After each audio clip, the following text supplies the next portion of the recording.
السلام علیکم مائی YouTube family, کیسے ہیں آپ سب؟ امید کرتی ہوں کہ آپ سب اپنے گھروں میں اپنی فیملیز کے ساتھ، اپنے بچوں کے ساتھ خیر و عافیت سے ہوں گے۔ اللہ تعالیٰ سے دعا ہے کہ وہ تمام مسلم ممالک اور تمام مسلمانوں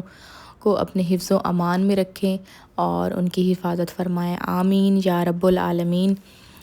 جی تو یہ ہے مدینہ منورہ کا وہ خوبصورت اور مقدس شہر جہاں ہمارے پیارے نبی حضرت محمد صلی اللہ علیہ وسلم آرام فرما ہیں۔ دلوں کو سکون دینے والی وہ مقدس جگہ ہے جہاں حاضری ہر مسلمان کی تمنا ہوتی ہے۔ جی ہمارا لاسٹ ولاگ جو تھا وہ مدینہ منورہ کی طرف سفر اور مسجد نبوی کا میں نے ولاگ ڈالا تھا۔ آئی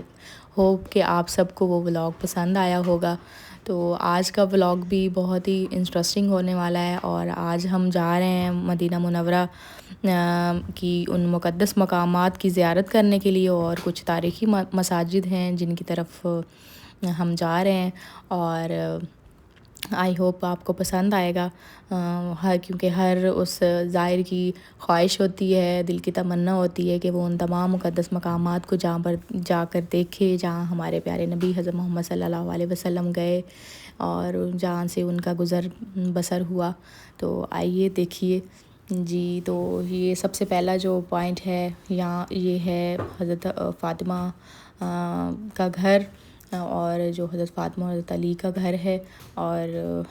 یہاں پہ ہم گئے تھے۔ اس کو بیت الحزن بھی کہا جاتا ہے۔ سلام ہو ان پاک روحوں پر اور ان پاک ہستیوں پر جو کہ پاک و پاکیزہ تھیں، اور چونکہ ہم اس دور میں موجود نہیں تھے، لیکن اب جب اللہ تعالیٰ نے ہمیں موقع دیا ہے تو ہم ان پاک مقدس مقامات پر جا کر اور اپنے دل کو اور اپنے ایمان کو مزید تازہ کر سکتے ہیں۔ اچھا جی، یہاں پہ ایک کنواں بھی موجود تھا، اور اس کنویں کے بارے میں پڑھ رہی تھی کہ یہ کنواں جو ہے جب گھر کی تعمیر ہوئی تو وہاں پہ یہ کنواں نہیں تھا، اور بی بی نے جب کہا کہ اس کنویں کو کھودا جائے، اور جب اس کنویں کو کھودا گیا تو اس کنویں سے نا پانی نہیں آیا، اور انہوں نے نماز کا وقت ہو چکا تھا اس ٹائم، اور انہوں نے وضو کیا، اور وضو کا جو پانی تھا وہ انہوں نے تھوڑا کچھ پانی یہاں پہ بھی پھینکا، اور اس کے بعد جو ہے وہ جہاں سے پانی جو ہے نا آنا سٹارٹ ہو گیا کنویں سے، اور کافی دور دراز سے جو لوگ تھے وہ آتے تھے اور اس کنویں کے پانی سے مستفید ہوتے تھے۔ سبحان اللہ، ماشاءاللہ وہ مقدس ہستیاں تھیں، وہ پاک ہستیاں تھیں، اور ان کے معجزات بھی جو ہیں وہ بھی خوبصورت تھے۔ اور اس کے بعد ہم چلے گئے ایک اور کنویں کی طرف جسے بر غرض کہتے ہیں، اور یہ کنواں جو ہے مدینہ منورہ کے ایک جو ہے معروف اور بابرکت کنویں ہے، جس کے پانی پینے سے شفا ملتی ہے، ہر مرض کی شفا جو ہے وہ اس کنویں کے پانی میں ہے۔ اور یہ کنواں جو ہے وہ آپ صلی اللہ علیہ وسلم کا ایک جیسے فیورٹ کنواں ہے، اس کنویں کا پانی فیورٹ تھا، اور آپ اس کنویں کے پانی کو بابرکت پانی کہتے تھے، اور آپ نے وصیت کی تھی کہ جب میں میری وفات کے بعد مجھے اس کنویں کے پانی سے جو ہے وہ غسل دیا جائے، اور ایسا ہی ہوا کہ جب آپ کی وفات ہوئی تو حضرت علی نے اس کنویں کے پانی سے آپ کو غسل دیا تھا۔ اور یہ کنواں جو ہے آج کل بند ہوتا ہے، ہم جب سٹارٹنگ میں پہلی دفعہ گئے تھے تو اس کنویں کا پانی ہم نے پیا تھا الحمدللہ، اور کچھ پانی وہاں سے لے کے بھی آئے تھے، لیکن آج کل جو ہے یہ کنواں بند ہے وہاں پہ، اور یہ ایک متبرک مقام ہے جہاں پر جو زائرین ہیں وہ بڑے شوق سے جاتے ہیں اور پانی کی تلاش میں جاتے ہیں، لیکن اللہ تعالیٰ سے دعا ہے کہ جس وجہ سے بھی بند کیا گیا ہے جلدی اس کو کھول دیا جائے، اور تمام جو لوگ ہیں وہ اس کے پانی سے شفا یابی حاصل کریں، آمین۔ اور جی اس کے بعد ہم نیکسٹ ہمارا جو پوائنٹ تھا وہ تھا حضرت سلمان فارسی کا باغ، اور حضرت سلمان فارسی جو تھے وہ ایک رائل فیملی سے بلانگ کرتے تھے، اور جب وہ مدینہ پہنچے تھے وہ ایک یہودی کے غلام تھے، اور اس وقت وہ اسلام قبول کر چکے تھے، لیکن غلامی کی وجہ سے وہ آزاد نہیں ہوئے تھے، اور انہوں نے حضرت محمد صلی اللہ علیہ وسلم سے اپنی حالت جو ہے وہ بیان کی اور ان سے مدد مانگی۔ تو اس ٹائم بھئی انہوں نے کہا کہ مجھے غلامی سے آزاد کروایا جائے، تو تب جو یہودی تھا اس نے یہ شرط رکھی تھی کہ کچھ گولڈ سونا اس نے کہا تھا کہ بھئی مجھے دیا جائے، یا بھئی اس کے عوض جو ہے وہ باغ جو ہے وہ کھجوروں کا وہ لگایا جائے۔ تو پھر حضرت سلمان فارسی جو تھے وہ رسول پاک صلی اللہ علیہ وسلم کے پاس آئے اور ان سے یہ سارا جو ماجرا تھا وہ انہوں نے بیان کیا تو رسول پاک صلی اللہ علیہ وسلم نے تمام اصحابہ کو ساتھ ملا کر خود اپنے ہاتھوں سے جو یہ باغ ہے وہ تقریباً 300 میرے خیال میں 300 سے زائد ہے یا 300 جو کھجوروں کے جو درخت تھے وہ انہوں نے لگائے، اور پھر یہ کنواں بھی وہاں پہ انہوں نے تعمیر کیا جس کی مدد سے وہ تمام اس باغ کو جو ہے وہ پانی دیا کرتے تھے۔ اور جو انہوں نے ایک وہاں سے جب انہوں نے یہ کنواں سارا اور تعمیر کیا اور یہ سارے درخت لگا لیے تو ایک پتھر کا ٹکڑا جو تھا وہ حضرت سلمان فارسی کو رسول پاک صلی اللہ علیہ وسلم نے دیا، اور وہ اس کا بھی ایک معجزہ ہے کہ وہ انہوں نے اس یہودی کو جا کے دیا تھا اور وہ معجزہ ہوا تھا کہ وہ پتھر جو ہے وہ سونا بن گیا تھا۔ اور دیکھیں یہاں پہ کافی لوگ جو ہیں وہ آ چکے تھے اور کافی مینٹین جو ہے انہوں نے اب کر دیا تھا اس کو۔ پہلے میرے ساتھ ایک فیملی گئی تھی تو انہوں نے مجھے بتایا کہ یہاں پہ یہ پہلے ساری چیزیں جو ہیں وہ ایسے نہیں تھی، لیکن اب انہوں نے کافی اس کو جو ہے مینٹین کر لیا اور کافی جو چیزیں ہیں بڑے اچھے سے بنا دی گئی ہیں کہ آنے والے زائرین جو ہیں وہ سارے اس سے ان کو مشکل پیش نہ آئے۔ تو جیسے کہ آپ دیکھ سکتے ہیں کہ گرمی کی حالت میں انہوں نے کافی پنکھے وغیرہ جو ہیں وہ لگائے ہوئے تھے اور ان سے بڑی ٹھنڈی اور بڑی اچھی ہوا آ رہی تھی۔ اور چلیں جی ہم اس سے بعد کنواں دیکھنے کے بعد آگے کی طرف تھوڑا سا ہم بڑے جہاں پہ یہ سارے باغات تھے درخت تھے تو وہاں گئے، اور یہاں پہ ایک ٹیوب ویل تھا اور جو وہاں پہ کچھ لوگ جو ہیں وہ کافی وہاں پہ رش تھا تو ان سے میں نے پوچھا تو انہوں نے مجھے بتایا کہ یہ ٹیوب ویل حضرت محمد صلی اللہ علیہ وسلم نے خود اپنے ہاتھوں سے یہاں پہ بنایا تھا، اور پتہ نہیں یہ اب اتھینٹک ہے لیکن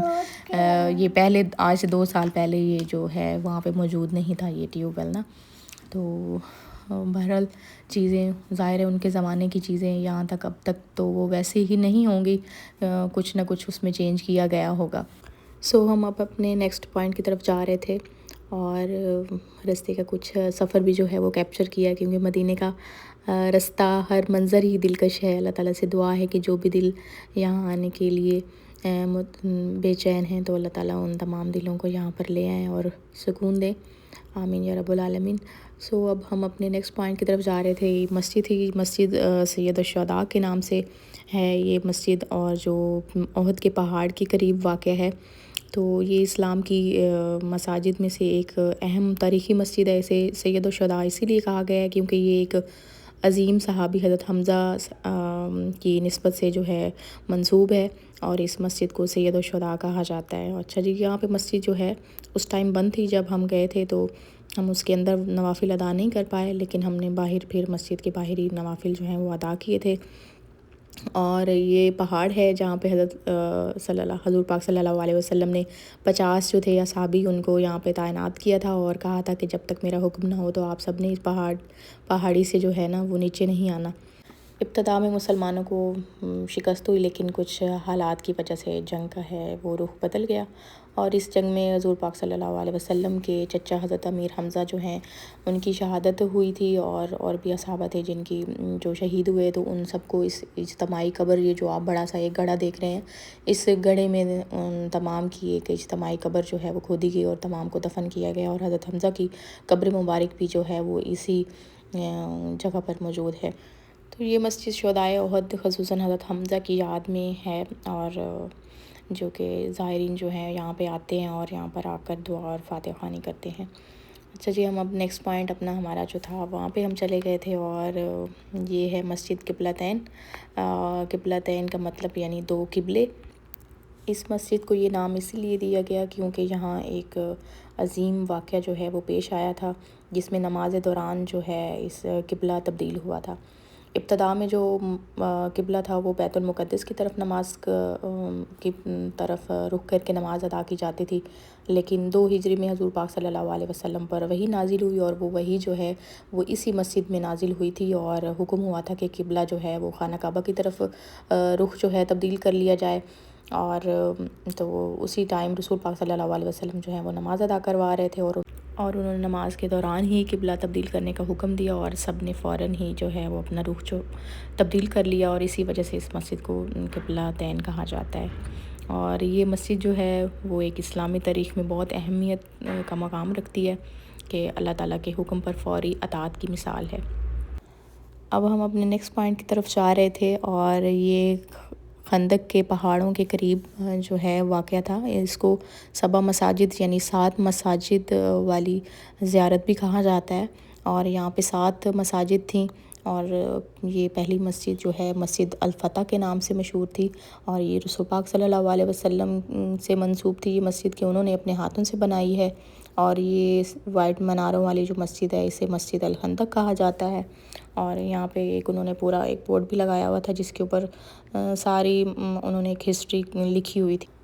جی، یہاں پہ یہ والی جو مسجد تھی یہ ابھی رینیو ہو رہی تھی، یہ مسجد ابو بکر کے نام سے منسوب ہے، اور یہ والی مسجد حضرت عمر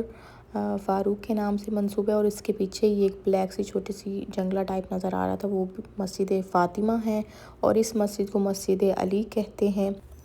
اور یہ والی جو مسجد ہے اس مسجد کو مسجد سلمان فارسی کہتے ہیں۔ جی، تو یہ تھیں 7 مساجد، اور اس کے بعد ہم مسجد قباء گئے تھے اور مسجد بلال، لیکن میں ان سب کو کیپچر نہیں کر پائی، اور انشاءاللہ امید ہے کہ آپ لوگوں کے لیے یہ میرا ولاگ کافی انفارمیٹیو رہے گا، آنے والے زائرین کے لیے کافی فائدہ مند ہوگا۔ اگر آپ لوگوں کو میرا یہ ولاگ پسند آیا ہو تو please subscribe, comment and like ضرور کیجیے گا، اور اسی کے ساتھ میں آپ سب سے اجازت چاہوں گی۔ اللہ حافظ۔